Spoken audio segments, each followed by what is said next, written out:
Hey mga mandirigma! Sumisikat na ang araw. Tahimik ang paligid. Biglang binasag ng alarm mo ang katahimikan. At sa mismong sandaling yun, bago bumaha ng mga iniisip ang isip mo, bago lumapit ang mga problema ng mundo, hawak mo pa ang dalisay na potensyal. Dito, ngayon. Pwede mong hayaan lang na mangyari ang araw na ito sa'yo, o pwede mong sunggaban at gawin itong sa'yo talaga. Alam ni Marcus Aurelius ang laban na Otto, emperador ng Roma, mandirigma, pilosopo. Naranasan din niya ang mga umagang tulad ng sayo. Sinulat niya ito sa sarili niyang journal. Sa umaga, kapag nahihirapan kang bumangon, sabihin mo sa sarili mo, kailangan kong magtrabaho bilang isang tao.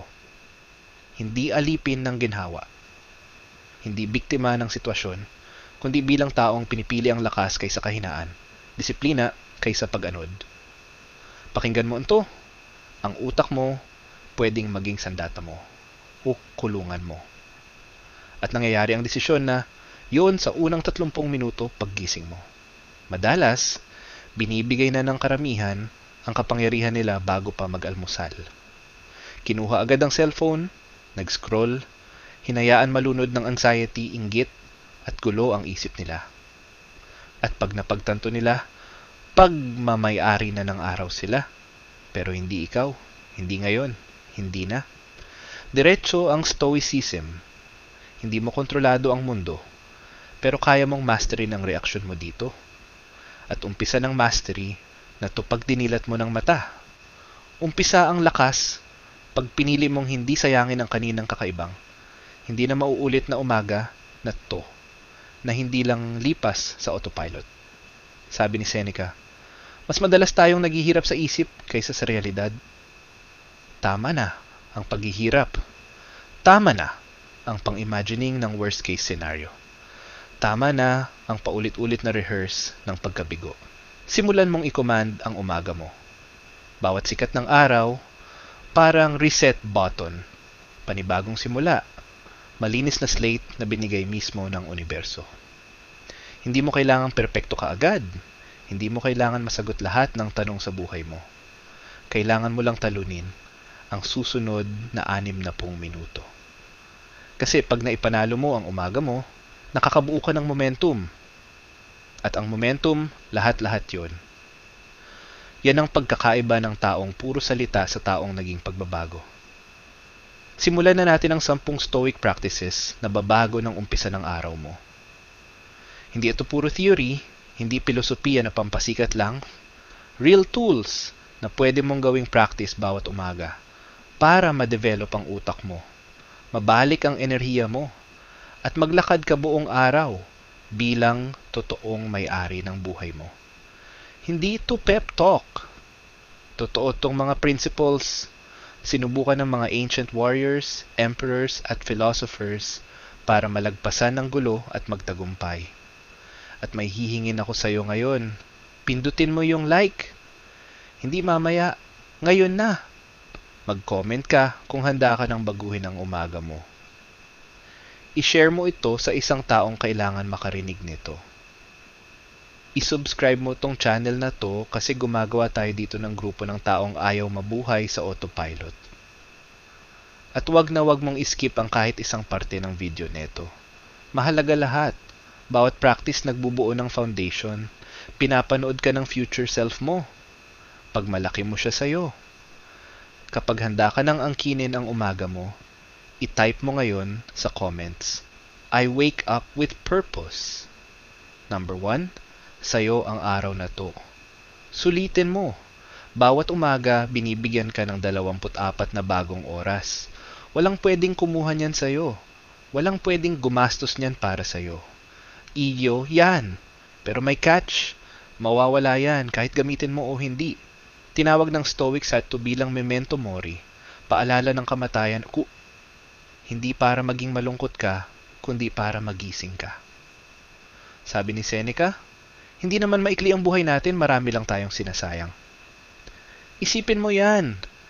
Akala natin may forever tayo, pero wala naman. At yung mga umaga na tinapon mo, hindi mo na mababawi. Paggising mo pa lang, malaki ang epekto ng unang naiisip mo. Madalas, iniisip agad ng tao yung mga hindi natapos kahapon o yung fear na baka may sumablay ngayon. Talong laro yan. Imbes, simulan mo ng isang simpleng pahayag. Akin ang araw na ito. Ako may hawak nito. Hindi ako magpapaanod. Hindi ito kayabangan. Ito'y pagiging may-ari ng buhay mo, hindi pasahero. Pag inangkin mo ang araw mo, nababawi mo rin ang power mo. Naniniwala ang Stoics, ang bawat araw ay parang mini version ng buong buhay mo. Paano ka mamuhay ngayon? Ganun mo dadalhin ang buhay mo. Pag sinayang mo ang araw, pinapractice mo na rin ang pagsasayang ng buhay. Pero kung nirerespeto mo, natututo kang mabuhay ng may saysay. Kaya kapag tumunog na ang alarm, wag mo i-snooze, wag agad mag-cellphone, wag mag-scroll, umupo ka, huminga ka. Paalalahanan ng sarili, hindi na mauulit ang araw na ito. Totoo na to, hindi rehearsal. Sabi ni Epictetus, freedom lang ang tunay na goal sa buhay. Nakukuha yon sa pagbitaw sa mga bagay na wala sa kontrol natin. Ano-ano yung wala sa kontrol mo? Kahapon, bukas, opinyon ng iba. Anong meron ka? Itong sandaling to, ang choice mo ngayon. Hindi mo kontrol kung uulan, pero kaya mong piliin kung magrereklamo ka ba o kukuha ka ng payong. Hindi mo kontrol kung may bastos sa'yo, pero kontrolado mong palamnan ng peace ang sarili mo. Ang pagsulit ng araw, hindi naman ibig sabihin na kailangan mong baguhin ang mundo. Ibig sabihin lang nun, magpakita kang may intensyon, maglakad ka ng may awareness, hindi autopilot. Tanungin mo sarili mo, ako ba ang gumagamit ng oras ko o ako ang ginagamit ng oras ko? Pag trinatong mong isang regalo ang bawat araw, nagbabago lahat, titigil kang mag-procrastinate, titigil kang maghintay ng perfect moment. Hindi ka na mabubuhay sa isip mo, mabubuhay ka na sa totoong mundo. Sa'yo ang araw na to. Huwag mo sayangin, huwag mo tipirin, gamitin mo. Mag-comment ka. I own my day! Number 2, ang isip mo, yun ang bumubuo ng araw mo. Sabi ni Marcus Aurelius, ang kaligayahan ng buhay mo, depende, yan sa kalidad ng mga iniisip mo. Hindi sa paligid mo, hindi sa bank account mo, hindi sa traffic o panahon o anuman sinabi ng iba. Sa isip mo yan. Dun panalo, dun din talo ang laban sa araw, bago ka palumakad. Paggising mo pa lang, iniisip mong, ayokong gawin to, hindi mo nga magagawa. Kung iniisip mong, di ko kaya, malamang di mo rin kayanin. Pero kung iniisip mong, ako pa rin ang pipili kung paano ko haharapin tong araw, magbabago lahat. Pinakamakapangyarihan mong tool ang isip mo. Pero karamihan, hindi nila tinitrain to. Hinahayaan lang magwala, parang kabayong kakalas-kalas. Sabi ng Stoics, disiplina. Dapat nanggagaling sa awareness. Dapat mahuli mo ang iniisip mo bago siya humuli sa'yo. Kapag may negative thought na pumasok, masakit to, mahina ako, anong silbi? Huwag mong hayaang magtagal, question mo, challenge mo, tanungin mo. Tumutulong ba tong thought na to o lalong nagpapabigat? Totoo ba to o takot lang? Yon. Sabi ni Seneca. Mas madalas tayong nahihirapan sa isip kaysa sa realidad. Ilang beses ka na nag-alala sa bagay na di naman nangyari? Ilang oras na nawala sa kaka-replay ng mga tapos na usapan? Ilang umaga ka nang nakakulong sa sarili mong utak? Practice ng Stoics ang premeditatio malorum. Ini-imagine ang worst para ready ka, hindi para matakot ka. Ginagamit nila para lumakas, hindi para ma-paralyze. Move forward. Malinaw ang isip. Bawat umaga, pwede mong piliin ang lens mo. Focus ka ba sa mali o sa posible? Uulit ka ba ng mga pagkakamali o matututo ka at mag-move on? Hindi ito toxic positivity. Intentional thinking to. Ayaw mong hayaang ibuli ng utak mo sarili mo. Kahit bago pa magsimula ang araw. Pagkagising, maglaan ng 60 segundo. Yan lang. 1 minuto. Set mo ang direksyon ng isip mo. Sabihin mo, hindi ako paghaharian ng takot ngayon. Hindi ako magpapareact lang. Ako ay magiging mahinahon. Ako ay magiging malakas. Kalidad ng iniisip mo, yun ang kalidad ng kilos mo. Kalidad ng kilos mo, kalidad ng buhay mo. Simple lang. Kung maliit ang isip, maliit ang kilos. Kung talunan ang isip, talunan ang kilos. Pero kung may purpose, tapang at disiplina, ganun din ang kilos mo. Ang iniisip mo, hindi random. Lahat yan, seed. Tuwing umaga, nagtatanim ka ng hardin. Piliin mong magtanim ng tama. Pakita mo commitment mo. I-comment mo, I choose my thoughts. Number 3, iwanan mo ang kahapon. Isa sa pinakamalakas na aral ng Stoicism. Hindi mo na kayang baguhin ang nakaraan, kahit isang segundo, kahit isang salita, kahit isang pagkakamali. Tapos na yon, pero ang dami sa atin, bit-bit pa rin ang nakaraan parang backpack na ayaw bitawan. Paggising, ang iniisip mo, ano dapat ang sinabi ko? Ano dapat ang ginawa ko? Ano dapat ako? At habang nakakulong ka pa sa kahapon, nawawala naman sa'yo ang ngayon. Sabi ni Marcus Aurelius, limitahan mo sarili mo sa present. Hindi dahil walang kwenta ang nakaraan, kundi dahil pag kumapit ka dyan, nawawala ang kapangyarihan mo ng ngayon. Bawat umaga, reset button. Panibagong simula, pagkakataon na magsimula ulit. Bitawan ang hindi gumana at harapin ang araw na wala kang bit-bit na pagsisisi. Hindi ibig sabihin nito na balewalain mo ang mali mo. Gustong-gusto ng Stoics ang reflection. Review mo araw mo, matuto mag-improve. Pero may pagkakaiba ang learning at dwelling. Ang learning sinasabi, alam ko na ang mali, aayusin ko. Ang dwelling sinasabi, grabe, nagawa ko yun, wala na akong pag-asa. Yung isa, forward. Yung isa, stuck. Sabi ni Epictetus, nililito lang natin ang sarili natin sa sarili nating kwento. Hindi ang nakaraan mismo ang sumasakit sa'yo, kwento mo lang yan. Baka nag-fail ka. Baka may nasaktan ka. Baka may na-miss ka na chance. Okay lang. Nangyari na. Pero sino nagsabing, yun na lang ang magde-define sa'yo? Sino nagsabing, hindi ka na pwedeng magbago ngayong araw? Naniniwala ang Stoics sa kapangyarihan ng ngayon. Bawat minuto, chance para mag-practice ng virtue, maging marunong, magsimulang muli. Ang pagbitaw sa kahapon, hindi ibig sabihin, lilimutin mo. Ibig sabihin, ayaw mo lang hawakan ka pa nito. Hindi ka ang pinaka-worst mong moment. Hindi ka ang malaking pagkakamali mo. Ikaw ay isang tao na kayang magbago, umunlad, at maging mas mabuti ngayon kaysa kahapon. At nagsisimula yan sa isang simpleng desisyon. Iwanan ang mga bagay sa nakaraan kung saan sila nababagay sa likod mo. Pagtapos mong magising bukas, tanungin mo ang sarili mo, may dinadala ba akong bagay na hindi ko na dapat dalhin? Kung oo ang sagot, bitawan mo na. Patawarin mo ang sarili mo. Patawarin mo ang iba.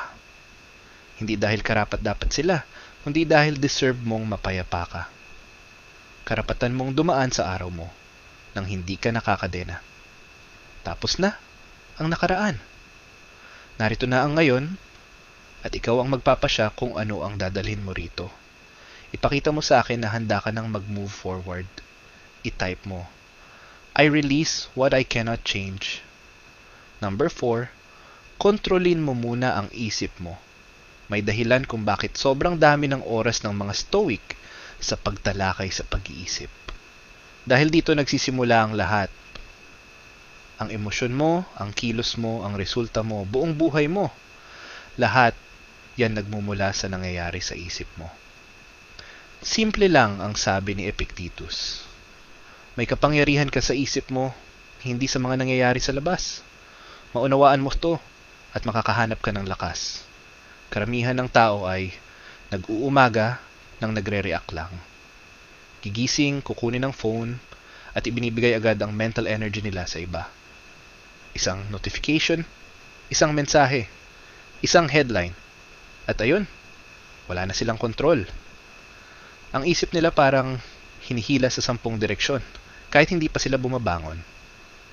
Hindi ibig sabihin ng kontrolin ng isip mo, napilitin mong isipin ang isang bagay lang. Ibig sabihin nito, maging intentional ka kung saan mo ilalagay ang attention mo.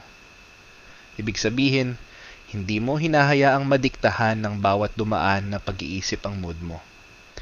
May tinatawag ang mga Stoic na discipline of assent.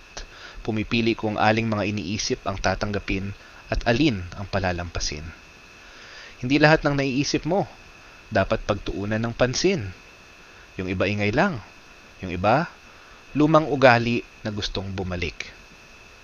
Pero may kapangyarihan kang sabihin, hindi, ayoko niyan ngayon. Pagkagising mo, pinaka-vulnerable ang isip. Puyat pa, malabo pa, nagpoproseso pa ng panaginip. Doon sinusubukan pumasok ng takot, pagdududa at anxiety. Sasabihin nila, hindi ka pa handa, o ang hirap niyan, o ba't mo pa susubukan? At kung hindi ka mag-iingat, baka maniwala ka. Pero ang totoo, hindi ikawan yung mga iniisip na yon. Ingay lang sila. Hindi mo sila kailangang sundin. Naniniwala ang mga Stoic sa morning rituals. Hindi dahil pamahiin sila, kundi dahil alam nila kailangan ng isip ng structure.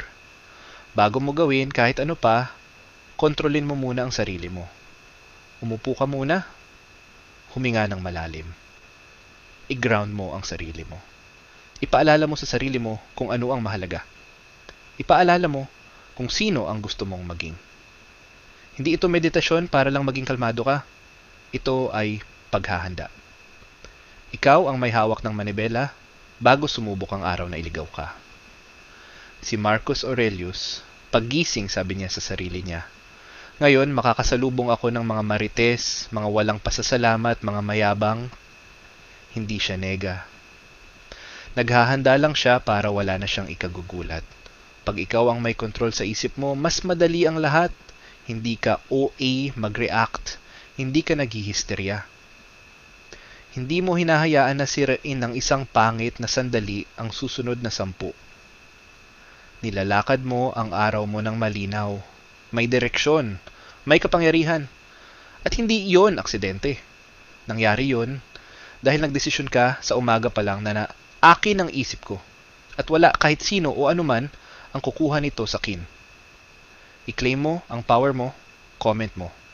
I control my mind. Number 5, magsimula ng malakas, tapusin ng mas malakas.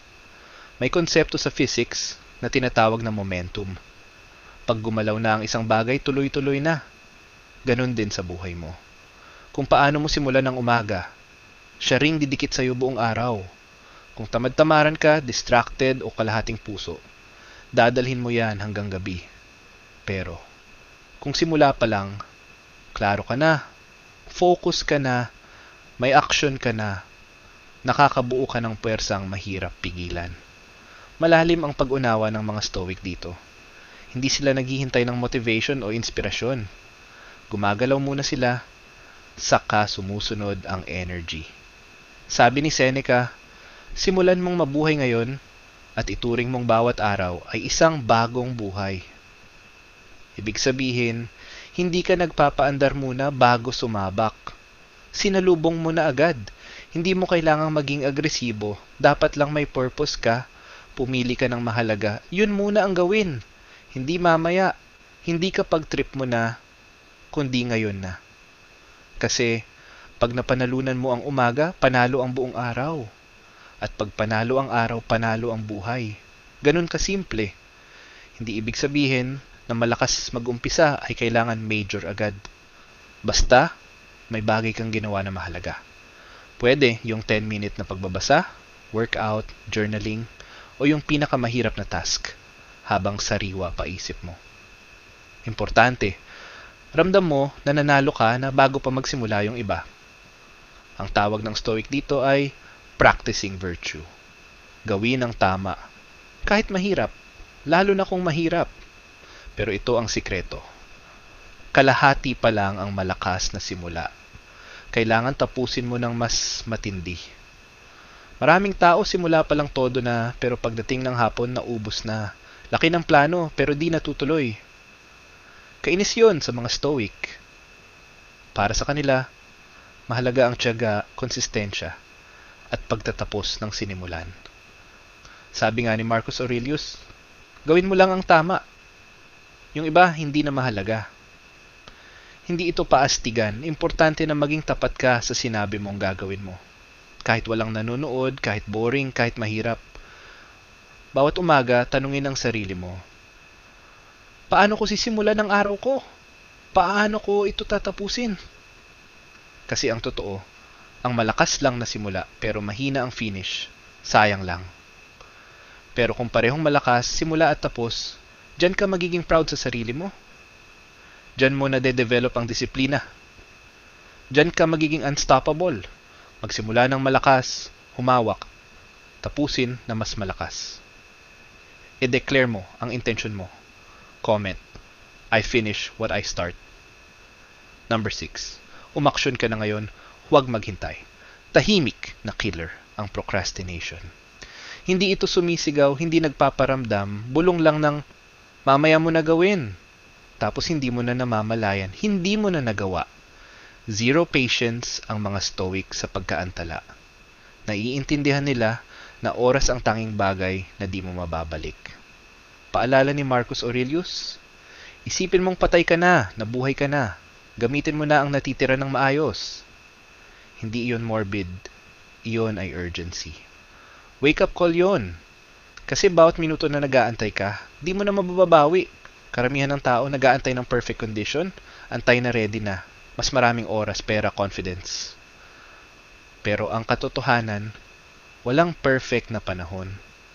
At habang nag-aantay ka, lumilipas na ang buhay. Sabi ni Seneca, habang naghihintay tayo sa buhay, lumilipas na ang buhay.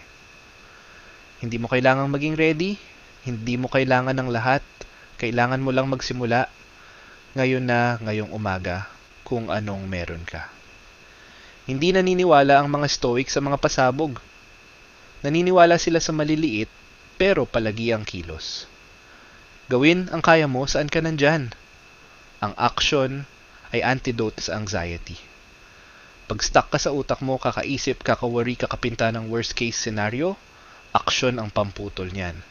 Hindi kailangan perfect ang kilos mo, basta gumalaw ka. Kasi ang kilos, nagdadala ng clarity. Kilos ay momentum. At momentum, nagdudulot ng resulta. Habang mas matagal kang nag-aantay, mas humihirap.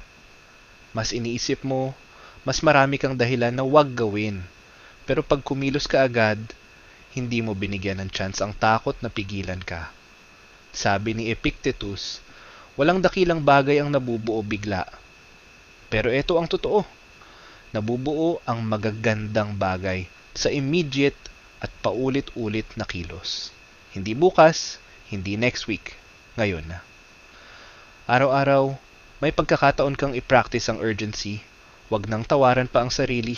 Huwag magdahilan pa, huwag nang mamaya na lang. Gawin mo na agad.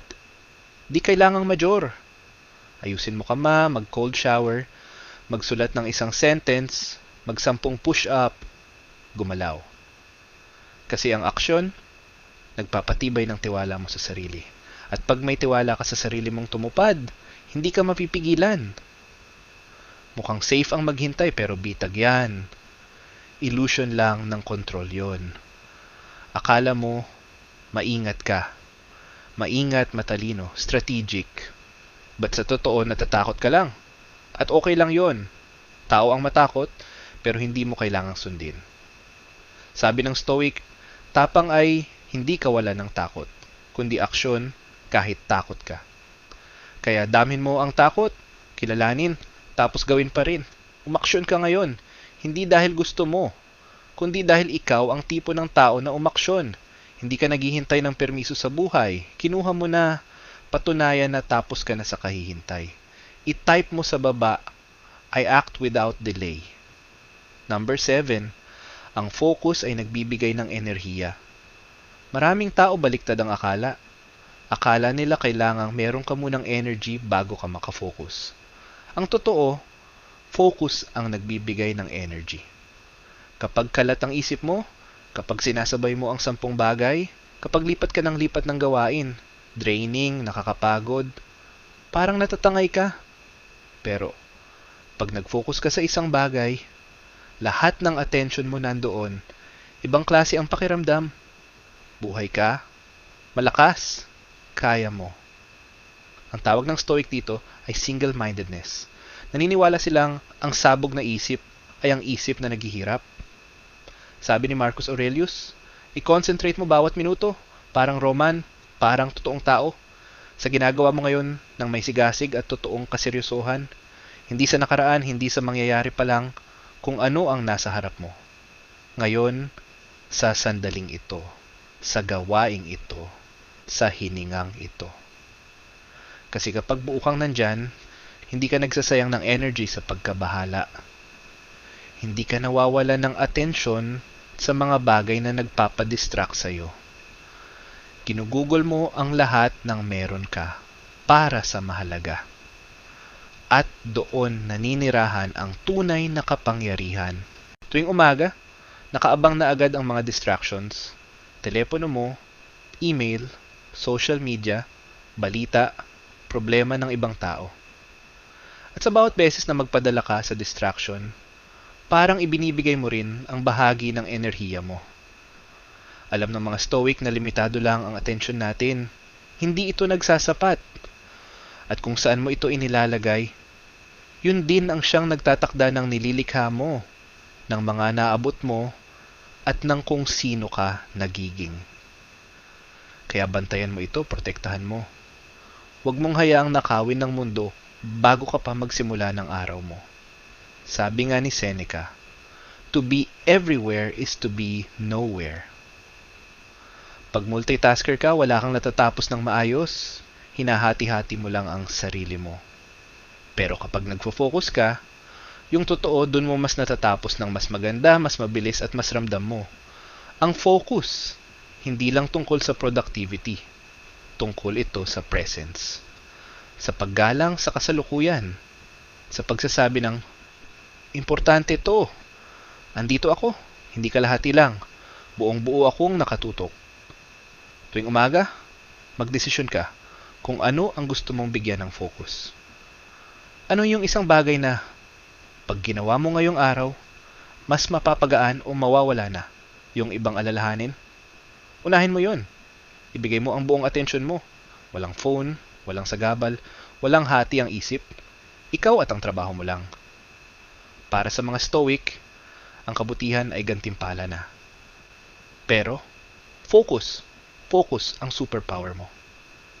Yan ang nagkakahiwalay sa mga taong lutang, sa mga taong umaangat, at lahat nagsisimula. Paggising pa lang sa umaga, sa simpleng desisyon, ngayong araw, magiging present ako, magfo-focus ako. Sabihin mo ang desisyon mo sa mundo. Mag-comment ng focus na may intensyon. Number 8. Maliit na tagumpay, lumalaki yan. May kasinungalingan tayong sinasabi sa sarili natin na kailangan malaki ang tagumpay para maging mahalaga. Na kapag di malaki ang progreso, parang wala kang naabot. Pero alam ng mga Stoic na hindi ganon. Naiintindihan nila na ang greatness hindi yan nabubuo sa isang malakasang eksena. Nabubuo yan sa 1,000 maliit at paulit-ulit na aksyong walang nakakapansin. Sabi ni Epictetus, well-being is realized by small steps, but is truly no small thing. Tuwing umaga na gumigising ka at may nagagawa kang maliit na bagay, may binubuo ka. May momentum kang pinapalakas. Nagiging ibang tao ka. Isipin mo, hindi ka nagiging disiplinado dahil lang sa isang malaking desisyon. Nagiging disiplinado ka kasi paulit-ulit mong pinipili yung maliit na tamang desisyon araw-araw. Hindi nabubuo ang lakas sa isang bigat na buhat. Nabubuo yan sa kada ulit, araw-araw. Ganun din sa isipan mo. Tuwing umaga na pinipili mong bumangon imbis na mag-snooze, panalo na yun. Tuwing umaga na pinipili mong simulan ng araw mo nang may layunin, imbes na mag-scroll lang, panalo na rin yun. At ang mga panalong ito, naiipon, lumalaki, nagiging makapangyarihan. Sabi ni Marcus Aurelius sa kanyang private journal, "You have power over your mind, not outside events. Realize this, and you will find strength." Hindi niya sinulat, yan para sa mundo. Paalala niya, yun sa sarili niya araw-araw kahit siya na ang pinakamakapangyarihan sa Rome. Pero kailangan pa rin niyang balikan ang basics. Kailangan pa rin niyang paalalahanan ang sarili na mag-focus, maging humble, maging disiplinado. Kasi alam niya na ang maliliit na practice araw-araw ang nag-uugat. Sila yung nagpapalakas. Ang mga maliit na tagumpay ang nagpapakita ng ebidensya na kaya mo, na hindi ka lang puro salita, gumagawa ka talaga ng pagbabago. At itong ebidensya na to, nagbibigay ng kumpiyansa. Hindi yung maingay at mayabang na kumpiyansa. Tahimik, matatag, alam lang niya ang kakayahan niya. Tuwing umaga, panibagong chance para makakuha uli ng panalo. Para maipakita mong ikaw yung tao na hindi pumapalya, tumutupad sa pangako, hindi sumusuko. Huwag maliitin ang maliliit na bagay. Yung pag-aayos ng kama, pag-inom ng tubig, 5 minutong paghinga, pagsusulat ng isang goal. Hindi yan walang kwenta. Sila ang pundasyon. Sila ang mga batong bumubuo. At habang tumatagal, yung mga bato nagiging isang bagay na kamangha-mangha. Hindi habol ng Stoics ang glory. Hinahabol nila ang kahusayan sa ordinary. Hinahabol nila ang consistency. Hinahabol nila ang maliit na birtud araw-araw. At yan ang nagtataas sa kanila. Kaya magsimula ka sa maliit, panalo ng maliit, at tingnan mo kung paano lumalaki ang mga yon at nagiging buhay na ikaka-proud mo. I-celebrate ang progreso mo. Isulat, small steps lead me forward. Number 9, disiplina ang susi sa kalayaan. Karamihan ng tao iniisip na ang disiplina ay parang kulungan. Akala nila puro bawal, puro kontrol, puro pagtanggi sa kasiyahan. Pero may alam ang mga Stoic na mas malalim. Disiplina ang nagpapalaya sa iyo. Kapag wala kang disiplina, alipin ka. Alipin ang hilig mo, emosyon mo, distractions. Paggising mo pa lang, phone mo na agad ang may hawak sa iyo. Cravings mo ang nagpapagalaw sa iyo. Mood mo ang sumasakop sa iyo. Hindi yan kalayaan. Hinayaan mo lang ang sarili mo na pawirin ng gusto ng mundo. Pero kapag may disiplina ka, hawak mo na uli ang manibela. Ikaw ang nagdedesisyon. Ikaw ang pumipili. Ikaw ang nagdadala ng buhay mo. Si Epictetus, na dati ring isang slave, ang nagsabing, "No man is free who is not master of himself." Alam niya ang ibig sabihin ng tunay na kalayaan. Hindi ito tungkol sa gagawin ko anong gusto ko, kailan ko gusto. Chaos yun, kahinaan yun na nagpapanggap lang na freedom. Ang totoo, kalayaan ay ang kapangyarihan na gawin ang mahalaga. Kahit di mo gusto, kahit tinatamad ka. Yung kaya mong tumanggi sa pansamantalang sarap dahil mas mahaba ang satisfaction na gusto mo. Yung gigising ka at kikilos base sa pinaniniwalaan mo, hindi sa bugso ng damdamin.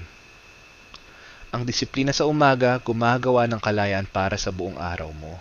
Kapag malakas ka magsimula, kapag unang hinaharap ang mahirap, kapag momentum agad ang binubuo mo, huli ka na nagkakaproblema. Hindi ka lulutang, hindi ka mahuhuli, panalo ka na kaagad.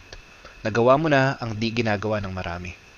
At makakagalaw ka sa araw mo ng banayad, kampante, at payapa. Yan ang freedom. Hindi yung wala kang ginagawa. Yung malaya mong magagawa ang mahalaga ng walang takot, distraction, o pagdududa.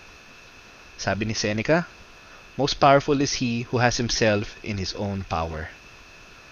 At ang kapangyarihang ito, hindi nanggagaling sa motivation. Nawawala ang motivation. Parang panahon lang, dumarating, umaalis, Ang disiplina ang natitira. Disiplina yung dadating kahit wala na ang motivation. Disiplina ang tulay ng goals at accomplishments mo. Ito ang pagitan ng mga nagpapangarap lang at mga gumagawa. At tuwing umaga, pagkakataon mong magsanay, patibayin, at patunayan na hindi comfort ang may hawak sa'yo. Ikaw ang may control. Ikaw ang pumipili. Nakakatawa, no? Habang mas disiplinado ka, mas totoo mong nararamdaman ang pagiging malaya. Kasi disiplina, tinatanggal nun ang kalat sa isip, tinatanggal yung guilt, panghihinayang, at laging, dapat ginawa ko na. Alam mong umattend ka, alam mong ginawa mo ang parte mo. At dun ka magkakaroon ng peace, ng freedom. Kaya huwag kontrahin ang disiplina. Yakapin mo, palakasin mo, gawin mong ugali. Kasi ang disiplina, hindi kalaban ng freedom. Diyan mismo ang daan papunta sa kalayaan mo. I-claim mo ang freedom mo. Discipline sets me free. Number 10, ikaw ang nasusunod sa araw mo. Ito yung pinakamahalagang aral ng mga Stoic na gusto nilang maintindihan mo. Walang ibang darating para iligtas ang araw mo. Walang ibang magbibigay ng kabuluhan. Walang ibang magpapasya kung paano mo mararamdaman, paano ka kikilos, o anong maaabot mo. Lahat yan, nasa kamay mo.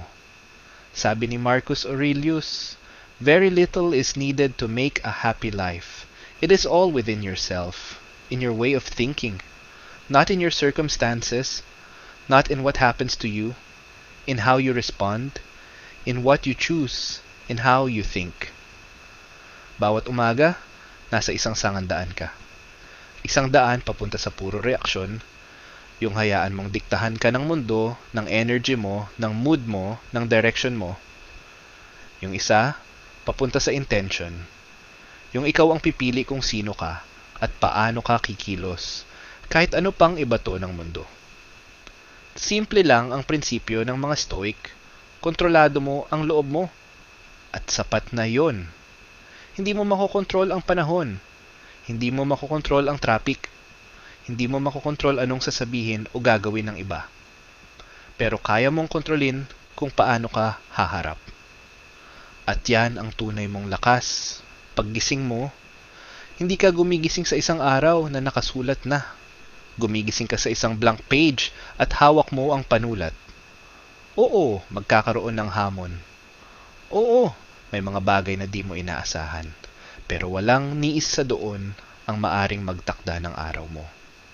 Ikaw lang. Ikaw ang nagdedesisyon kung magiging present ka o laging distracted.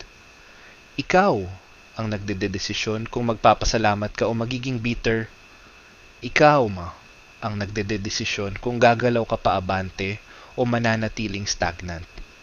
Sabi ni Epictetus, it's not what happens to you but how you react to it that matters. At ang reaction mo, lagi mo yung choice. Hindi ito tungkol sa pagpapanggap na perpekto ang lahat. Tungkol ito sa pagtanggap ng responsibilidad. Sa pagtanggi na maging biktima ng sarili mong buhay. Pinagdaanan ng mga Stoic ang giyera, pagkawala, pagtaksil, sakit, lahat ng masama na pwedeng ihagis ng buhay. Pero pinili pa rin nilang tumugon ng malakas, may grace, may wisdom. Hindi nila tinanong, bakit nangyayari ito sa akin? Ang tanong nila, ano pwede kong magawa dito? At yung shift na yun, mula biktima, naging may akda ka ng buhay mo, binabago ang lahat. Binabago paano mo maramdaman, paano ka kikilos, at anong magiging ikaw. Ang bawat umaga, paalalahan mo ang sarili mo. Ako ang magpapasya. Ako magpapasya paano ako magsisimula. Ako magpapasya kung saan ko ilalagay ang atensyon ko. Ako magpapasya kung saan ko gagamitin ang energy ko. Ako magpapasya kung masisira o maiaangat ko ang araw na to. Walang makakaagaw niyan sa'yo. Hindi boss mo, hindi sitwasyon mo, hindi nakaraan mo. Ikaw ang may akda ng araw mo. Ikaw ang kapitan ng utak mo. At kapag tunay mong tinanggap yan, kapag tigil ka na sa paghihintay ng permiso mula sa buhay, at mismong sarili mo na ang nagbibigay ng permiso, lahat nagbabago. Hindi ka na lang basta humahayaan sa agos. Ikaw na ang nagdidirekta. At doon ka nagiging tunay na di mapipigilan. Angkinin mo ang iyong autoridad. Mag-comment. Ako ang may akda ng aking araw. Kaya heto tayo ngayon, 10 paraan para disiplinahin ang isip mo tuwing umaga gamit ang sinaunang karunungan ng Stoicism. Pero ito ang totoo. Ang malaman mo to, hindi pa yon ang magbabago ng kahit ano. Ang mabasa mo to, hindi rin sapat. Ang mahalaga ay ang gagawin mo bukas ng umaga. Kung gigising ka ba at talagang gagawin na to? Kung kokontrolin mo ang iyong mga iniisip? Kung iiwanan mo ang kahapon? Kung kikilos ka ngayon sa halip na maghintay? Kung sisimulan mo ng malakas, tapusin mo pa ng mas malakas? Hindi nagsulat ang mga Stoic ng filosofiya para lang magmukhang matalino. Sinulat nila ito para mabuhay, para umunlad, para magtayo ng makabuluhang buhay sa mundong kasing gulo, kasing labo, at kakasing hirap ng panahon natin ngayon. At ginawa nila ito gaya ng gagawin mo rin. Isang umaga sa bawat pagkakataon. Isang pagpili kada araw. Isang disiplinadong aksyon bawat oras.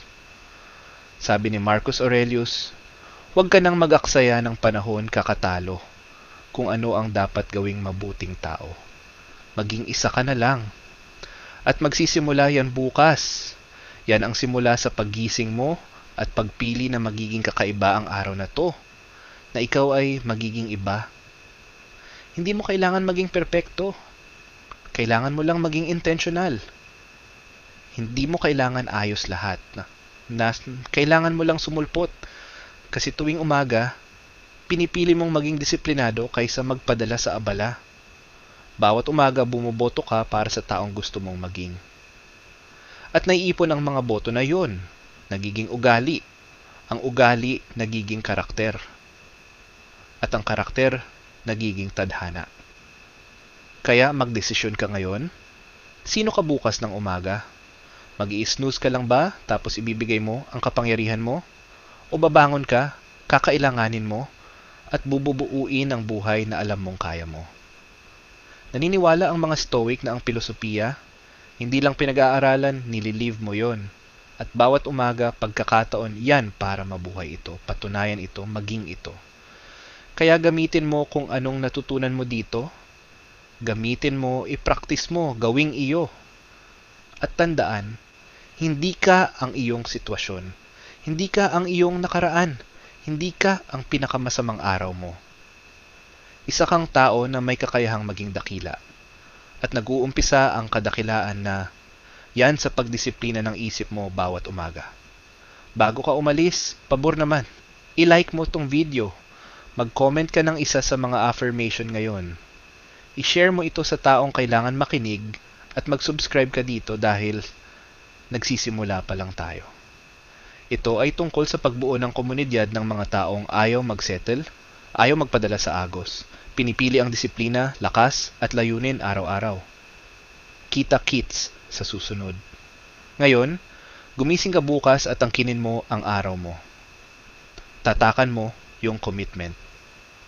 Mag-drop ng huling affirmation. Bawat umaga, bumabangon ako ng may disiplina.